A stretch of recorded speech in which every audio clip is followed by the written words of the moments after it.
Hello, welcome back to my channel, Rooted in Reality. My name is Shivani Upadhyaya, your favorite existential Shaivistic philosopher who values your death, scream, hate just as much as your live, laugh, love. This is part 2 of my DPDR series. If you haven't watched part 1, I'm going to leave a link for it in the description. But in this video, I'm going to focus more on the good news, overlook comorbidities, and finding out research gaps that we see today. So on the topic of research gaps, I took a look at 4 papers. I found them, whatever was available for free, on PubMed and Google Scholar that basically focused on current knowledge of DPDR. And just to quickly recap, DPDR means depersonalization, derealization, where depersonalization is becoming disconnected from self and your concept of ego. Derealization is a disconnect from your external environment where you feel like you are in a video game, or disconnected from the people around you and your surroundings. All of these papers that I'm going to be mentioning will also be linked in the description if you feel inclined to learn more. What I found very interesting is that every single one of these papers seem to be very focused on the neurobiological, neurochemical components of what causes DPDR and where it affects the brain. That's really great if you're trying to come up with medicine. Medicine really has its place when you're functionally unable to do what you need to do and the amount of suffering is at an absolute high. If you want to eradicate the symptoms altogether, you have to do a root cause analysis. If you take a look at all of the graphics here, you will also find that there's a lot of inconclusive results and that further studies need to be done. We need to get out of our heads and back into our bodies. More often than not, the people who experience these symptoms are able to intellectualize very well. It's kind of like this idea where your parents, when they're talking to you when a bully bothers you, and the way they make you feel better is, the reason that bully is bothering you is because they're secretly miserable, and you're like, what does that do for me? That bully is still bullying me, right? You don't accept it then, but later on, once you experience how miserable people begin to harm other people, you're like, oh, and it doesn't just click up here, it clicks all over here. If you are dealing with these symptoms in your life right now, chances are you've probably experienced severe trauma, you've come into some sort of a freeze state, and you're now in a position where there is an opportunity, a life event, some shift that is the catalyst for your existence entering into you. If that's the case for you, hi, welcome back. It's nice to have you here again. I go on hikes, I go to the movies, I meet with strangers, I meet with people that I've known from different timelines, whether it's in childhood, teenage years, college years. I'm in big crowds, and sometimes I'm in total solitude. Now I have so much more control, I'm much more empowered, and I've learned to not just accept, but embrace these thoughts. Towards the end of my last video, I had hinted at the fact that we were in bondage and acceptance before our symptoms. And with the symptoms coming in and the suffering it caused us, it was because we are still in bondage, but now in lack of acceptance of this state. One person pointed me to this video. This video saved my life. Somatic was really helping at a deeper level, but there was still the actual core issue. And this video is called Meditations in Kashmiri Shaivism. In the first 2 minutes, the monk Swami Sarvapriyananda, he says, when we're born, we're in jail. So jail he's referring to as samsara. Samsara is Sanskrit for the purgatory of death and rebirth. You don't have to accept reincarnation. It's also about recognizing the death and rebirth we go through cyclically throughout the course of our lives. And samsara is typically seen as a place you don't want to be because you're stuck in cycles. He goes on to say we're not only in jail, we are in solitary confinement. The bodies we're in, solitary confinement. That is exactly how I felt with the bondage and being trapped in this bag of skin, flesh, and bones. Almost all of my symptoms were being brought up. He had different terms for it, but all these terms represented steps to a form of an awakening. And that's fantastic, because if you think about it, the states that we describe when we just say psychiatric disorder, it feels like a final state. Okay, that's it, that's what we decided, and this is how we're going to proceed with it. He mentions that we also need to learn to hold on to a philosophy. You can't expect a brand new outcome if you're stuck in your old way of being. So these symptoms are going to sort of require you to re-examine reality and the concept of self a little bit more deeply, which is what I'm actually so thankful for when it comes to Eastern philosophy, right? There is context that is missing here in the West. And that missing context, unfortunately, makes people plunge right back into their way of being because that's all they know. And all we want from this experience is to just feel comfortable. But what I'm suggesting is something that requires a bit of discomfort to access gateways for true bliss to actually exist throughout the course of your life, not just a quick hit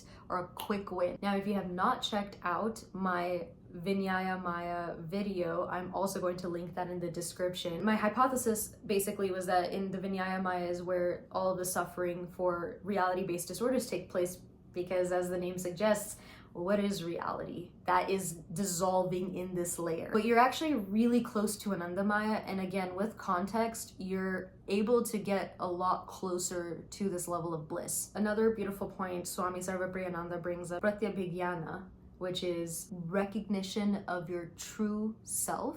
This idea that you are non-dual conscious awareness that's connected to infinite consciousness. Initially, pratyabhigyana, the way it works is it's destabilizing. It's constantly zapping of like, who am I? What am I? But I made all these mistakes back then, and I was this person then, but then who am I now? We're all the same person. It just really starts collapsing in your mind. Like, I talk really comfortably, and I think these thoughts all the time. I'm thinking them right now. In order for me to make these videos, I have to relive my symptoms to remember them, and I can get myself out like that. That is the power of somatic groundwork. With one of the papers I was reading, somebody had brought up the multi-scale dissociative index, which had 6 primary domains. I did find the domains interesting enough to make a little chart about, so here it is. As you can see, the way I actually decided to design this chart for us, from left to right, you see the suffering state, and on the right you actually see the tantric yogic philosophical wisdom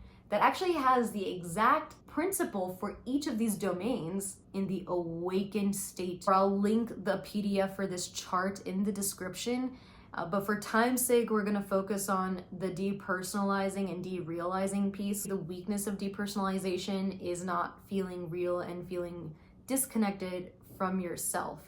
And the awakened state version of this, the 4th state of consciousness. Now this is called Turiya. You will actually see yourself as boundless, right? You're not disconnected from yourself in the sense that you don't belong. But what you're realizing is you actually are not bound. It's a way for you to be human and still present while also embracing the fact that this is not your final form. This isn't even my final form. You develop a framework for your nervous system to adapt to this new way of being. Looking at derealizing. So we feel disconnected from reality. Everything feels fake, like you're in a video game, like you're in the Matrix. Yeah, that would be because in the awakened state version, what you're actually realizing, this acceptance of the world being Maya. Maya is Sanskrit for illusion. It's actually this exact term that the movie The Matrix was based off of. You're basically being shown things from a very biased perspective, and it's not the only one that exists, and it's not the absolute truth.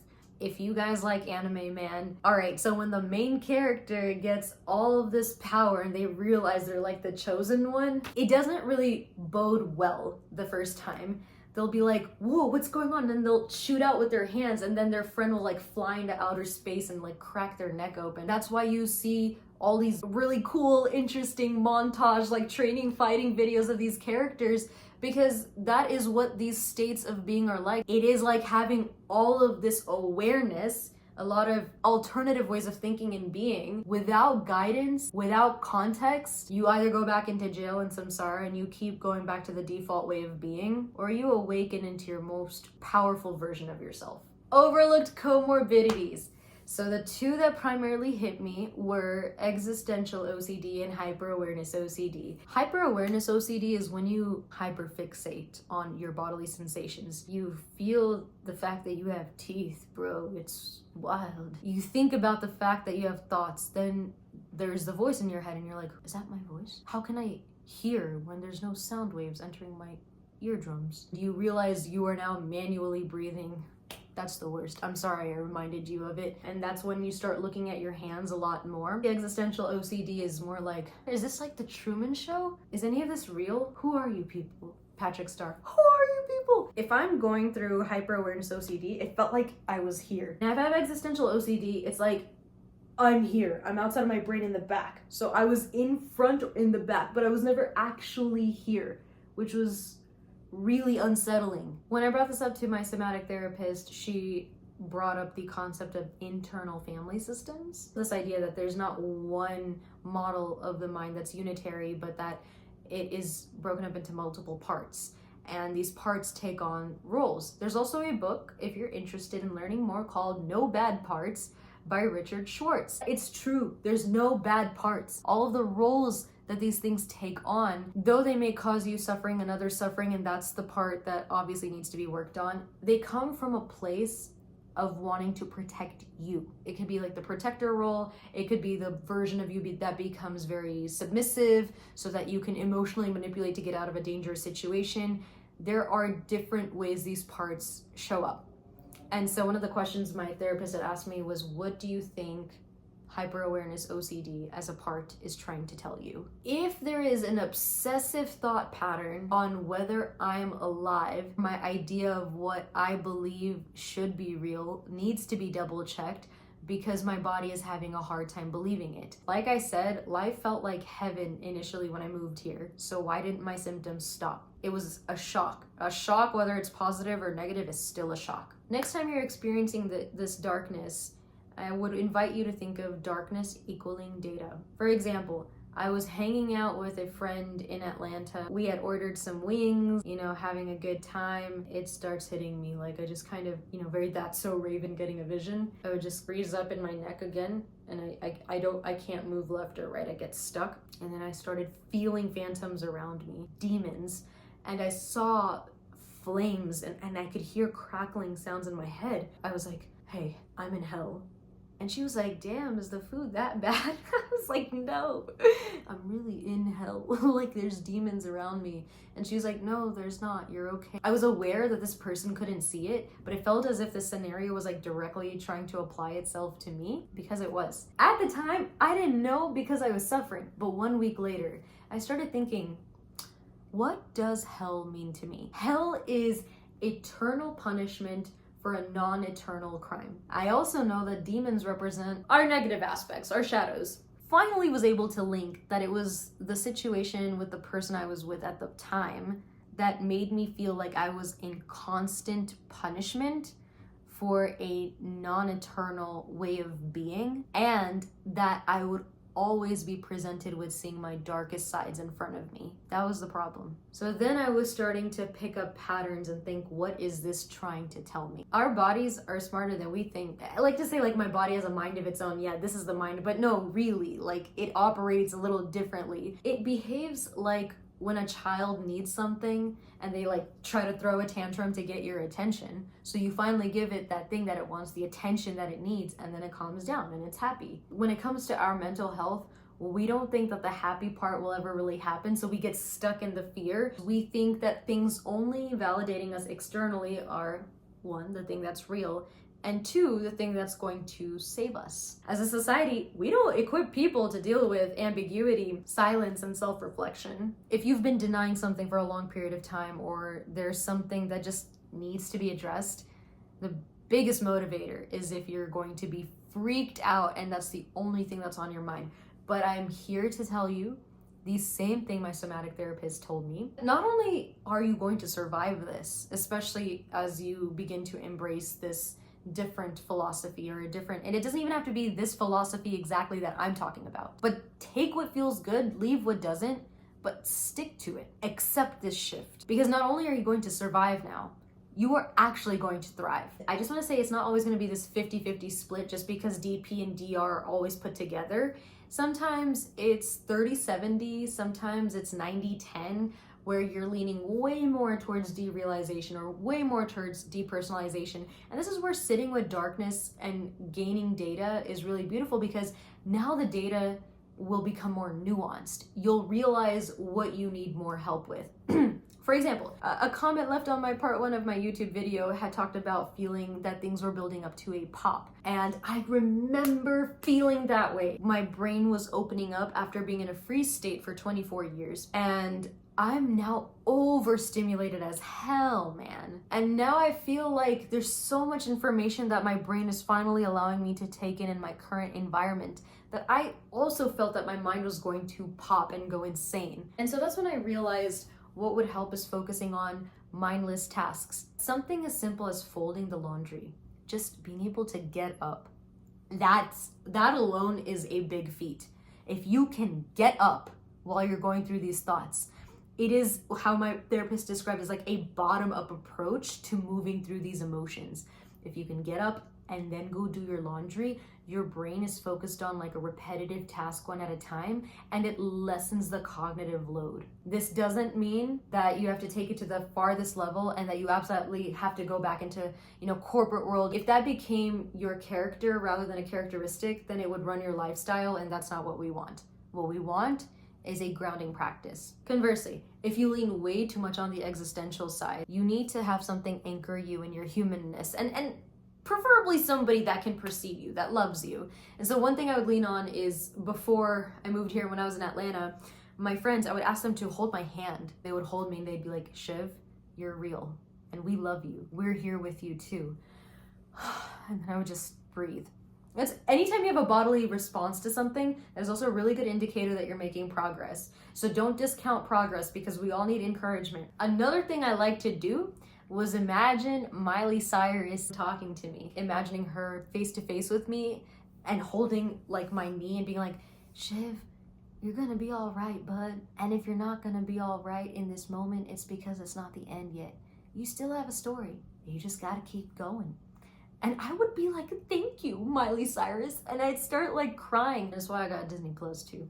But the voices alone just made me remember the archetypes I would listen to and be with. And it's not just about coming back into your body. It's remembering that you are real and also beyond what you're experiencing right now. And if you're in this position, I see you. And if there's something I missed, please do let me know, because I have my experience, there's things I've looked at, but I don't have the perfect whole picture, and I would like to use the comment section as a way to have iterative feedback and build a community where we allow and create a safe space for everyone going through this. You're not broken. I want you to start believing in your own experience. Technically, as per this philosophy, actually you are aware of the answer all along, and you are now coming to terms with accepting your truest nature. And I had to go through it alone, so I firsthand know what it's like. So I want to be here for you. You will get through this. There will be a way out while being rooted in reality. Thank you so much for watching.